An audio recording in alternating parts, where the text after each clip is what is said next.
Gram panchayat गाड़ी खास प्रखंड पंडवा मुखिया पद हेतु सहयोग कर्मठ संघर्षशील समाज सेवी शिक्षित एवं लोकप्रिय उम्मीदवार विश्वनाथ सिंह ब्रह्मछाप क्रमांक संख्या 08 पर मुहर लगाकर भारी से भारी मतों से विजयी बनाए। सुना बहनी हो सुना भैया हो हाथ जोड़ी ले पड़ी पैया हो, हाथ जोड़ी ले पड़ी पैया हो। सुना बहनी हो सुना भैया हो हाथ जोड़ी ले पड़ी पैया हो। ग्राम पंचायत गाड़ी खस से अब की बार जिताना है, बरस छाप पे मोहर लगाना है, विश्वनाथ सिंह को जिताना है।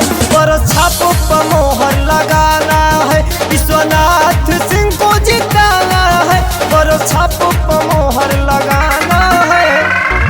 विश्वनाथ सिंह भैया जिंदाबाद जिंदाबाद, विश्वनाथ सिंह भैया जिंदाबाद जिंदाबाद। कोई नहीं है टक्कर में, क्यों पड़े हो चक्कर में, कोई नहीं है टक्कर में, क्यों पड़े हो चक्कर में।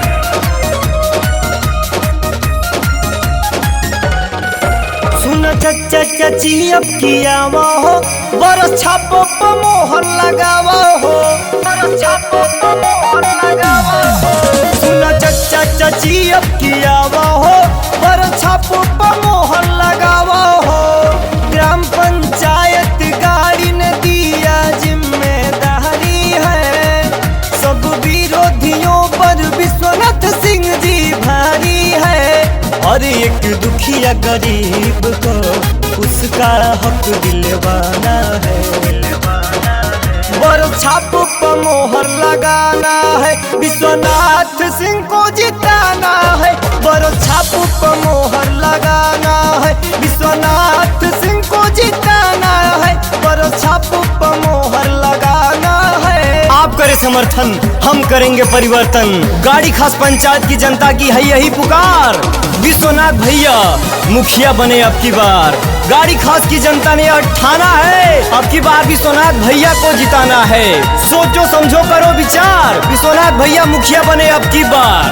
ग्राम गाड़ी खस का ये नारा है, विश्वनाथ सिंह हम सबको प्यारा है, विश्वनाथ सिंह हम सबको प्यारा है। ग्राम पंचायत गाड़ी खास का नारा है, विश्वनाथ सिंह हम सबको प्यारे हैं।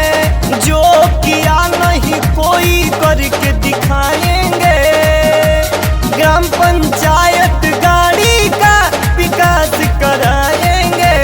विधवा पेंशन वृद्धा पेंशन हर सुविधा को दिलवाना है, बरस छाप पर मोहर लगाना है, विश्वनाथ सिंह को जिताना है। बरस छाप पर मोहर लगाना है, विश्वनाथ